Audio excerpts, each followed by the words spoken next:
ဥပမာမေတ္တာသုတ်ဆိုရဆိုလူတွေပရိရွတ်နေကြတယ်ပရိရွတ်နေတဲ့ထဲမှာဒီအမောင်းကဘုရားဟောတာမဟုတ်ဘူးယတ္တနုနှုတ်တရနေယတ္တနုဘဝတော့ရက်ခနေဝတ္တဘလူတွေမပြနိုင်ဘူးဆိုတာဝဋ္ထုကြောင့်အရာပြောတာနော်ဝဋ္ထုကြောင့်အရာဘုရားစာဟောတာတော့ဆိုနော်ဒီကရဏီယမထကုတလေနယန္တတန္တပရတပိသစာအရိယစာဟောတာမေတ္တာဘာဝနာပွားရင်ဘာတွေလိုအပ်တယ်ဆိုတာပြောတယ်ဘာလို့ပွားရမယ်လို့သူတို့ပြောတယ်နောက်တစ်ခါ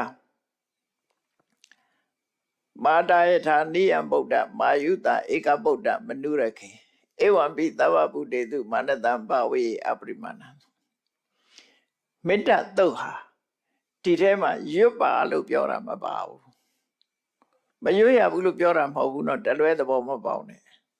ဘုရားဟောတဲ့တရားပဲတရားဖြစ်ရွတ်လို့ရနှုတ်တဲ့ရမယ်ကျဲရမယ်ဒီမေတ္တာသုတ်ကိုသေချာနားထောင်ကြည့်မိခင်တယောက်တည်တဥရိသောသာသမီပေါ်မှာစုပြုံပြီးတော့သူ့ရဲ့မေတ္တာတွေရောက်ရှိသလို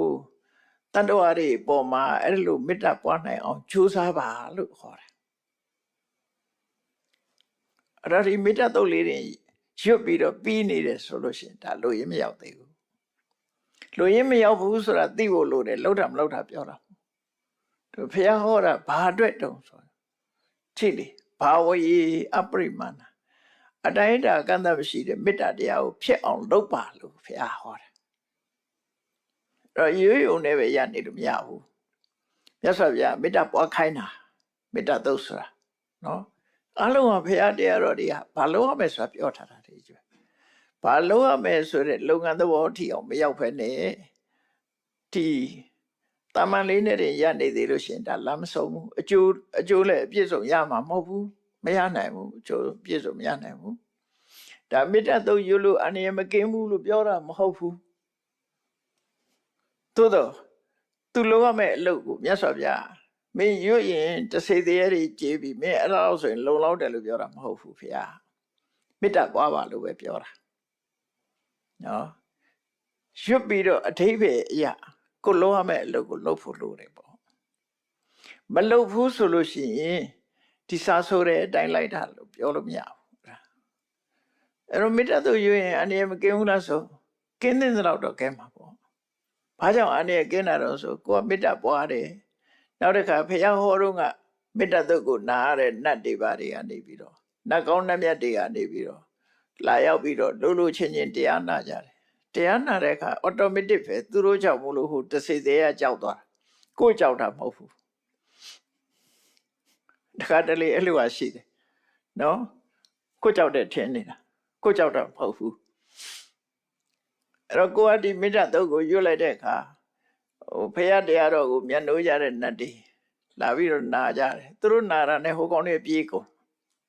သူတို့ချင်းချင်းညာနိုင်တယ်လေသူချင်းချင်းညာကိုကမြင်မှမညာရတာမှမဟုတ်တာအဲ့တော့ဆိုလိုတဲ့အဓိပ္ပာယ်တွေကိုတည်တည်ချာချာစဉ်းစားပြီးတော့အဲ့ဒါကိုလုပ်ဖို့လိုတယ်ဆိုတာကိုပြောချင်တာပါပဲအဲ့ဒါမှလူရင်းအဓိပ္ပာယ်ကိုရတယ်ရောမြတ်စွာဘုရားဟောထားတာကြည်မာတာယထာနိယံဗုဒ္ဓမာယုတဧကဗုဒ္ဓနုရခေမိခင်ဟာတူရီသောသာသမီကိုတဲ့အသက်ပေးပြီးတော့ဆောင်းလျှောက်သလိုအဲ့ဒီမိခင်ရဲ့မေတ္တာလိုပဲတရားဝါတွေပေါ်မှာမေတ္တာထားနိုင်အောင်ကြိုးစားပါလို့ပြောတာဒီသုတ်တန်ရဲ့အထည်ပဲနော်ပြီးတော့နောက်ဆုံးပြောထားတာလေးကကြည့်ဦးဒိဋ္ဌိဉ္စအနုပကမ္မသီလဝါဒတနေနတမ္ပနောဆိုမေတ္တာစံရပြီမေတ္တာတွေပွားပြီးဆိုလို့ရှိရင်လေအယူလွဲသွားတတ်တယ်ဒါ side effect ခေါ်တယ်ဆေးဟာကောင်းတော့ကောင်းတယ်ဒါပေမဲ့တောက်ပါပြရင် overdosage နဲ့ပြဿနာတက်သေးတယ်သူကဆေးရဲ့ side effect ဆိုတာရှိတယ်အဲ့တော့မေတ္တာမှာလည်းပဲသူကဘာဖြစ်လို့ side effect ဖြစ်တာတော့ဆိုမေတ္တာပွားတဲ့ပုဂ္ဂိုလ်ကတရဝါအပေါ်မှာပွားရတာလူတယောက်အနေနဲ့ပဲပွားရမယ်တိရစ္ဆာန်အနေနဲ့ပဲပွားရမယ်တရဝါအနေနဲ့ပွားရတာမေတ္တာပွားတာသူ့ရဲ့အာယုံကတရဝါဖြစ်တယ်ပြည့်ညတ်မဟုတ်ဘူးဟောလေပရမတ်မဟုတ်ဘူးပြည့်ညတ်ပုံမှာပွားတာအဲ့ဒီတရဝါချမ်းသာပါစေဆိုတဲ့အနေနဲ့ပွားတဲ့အခါကျတော့ဘာဖြစ်တတ်တုံးဆိုတရဝါရှိတယ်ဆိုတဲ့အယူဆတစ်ခုပေါ်လာတတ်တယ်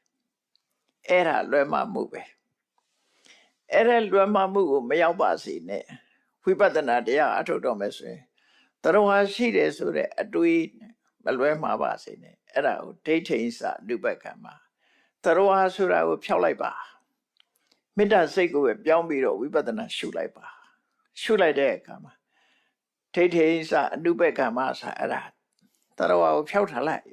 ဖျောက်ပြီးရင်မေတ္တာတရားကိုပွားပြီးတော့သီလဝါကိုကျင့်တရားနဲ့ပြည့်စုံအောင်လုပ်ပါဒါသနာတမ္ပနာမင်္ဂနဲ့အမြင့်နဲ့ပြည့်စုံအောင်လုပ်ပါလို့ဝိပဿနာဉာဏ်မဲ့ကောက်ကောက်သောတပတိမဉာဏ်မဲ့ကောက်ကောက်အဲ့လိုဖြစ်ပြီးတော့သီလဝါတတ္တရိနတမ္ပနောကာမေတုဝိနည်းခေတံဆိုတာဒါအနာဂံအဆင့်ကိုပြောလိုက်တာဝိပဿနာတရားအထုတ်ရအဲ့ဒီအနာဂံဖြစ်သွားနာဟိဇတုကပ္ပတေယပုဏ္ဏရေတိနောက်ထပ်ပရိသေမနေရဘူးဆိုတဲ့ယဟနာအဆင့်ပြောတာအဲ့တော့မေတ္တာကနေဝိပဿနာကူးသွားတာကိုသင်တာမြတ်စွာဘုရားအဲ့ဒီမှာရွတ်ကြဟေးဆိုတာမပါဘူးနော်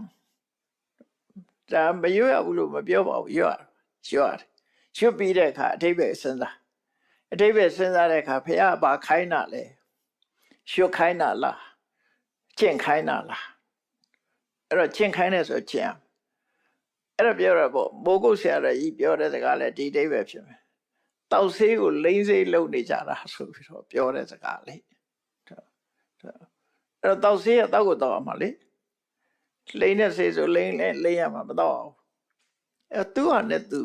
လှုပ်တဲ့နဲ့ပေါ့အဓိပ္ပာယ်ကတော့တရားတော်တွေထဲမှာအကုန်လုံးအဲ့ဒါကိုဆိုလိုတယ်သင်ထားပြီးတော့ဒီတရားကဆိုလိုတဲ့အ내အဓိပ္ပာယ်ရဲ့အကျိုးကျေးဇူးကိုသူဘာမှမရလိုက်ဘူးမလုံးသည့်အတွက်ကြောင့်ဘာမှမရဘူးဒါကြောင့်မို့သင်ယုံသင်ပြီးတော့အဓိပ္ပာယ်နားမလဲလို့ရှိရင်ဒါဝေကိုဖမ်းမတတ်ပဲနဲ့ဖမ်းတယ်လို့ဖြစ်လိမ့်မယ်လွဲမှားတဲ့အယူဆတွေရှူလိုက်တာနဲ့တပြိုင်နက်သူသင်ထားတာသူသိထားတဲ့ဟာကကောင်းတဲ့ဘက်ကိုဥဆောင်မှုမပြုဘဲနဲ့မကောင်းတဲ့ဘက်တလွဲသုံးချသွားတယ်လို့သူဆိုလို့တယ်နော် a little knowledge dangerous things ဆိုလည်းဒါပြောတာပါပဲနော်မပြည့်စုံတဲ့တတ်ပညာအနေတစ်ခုပဲအဲ့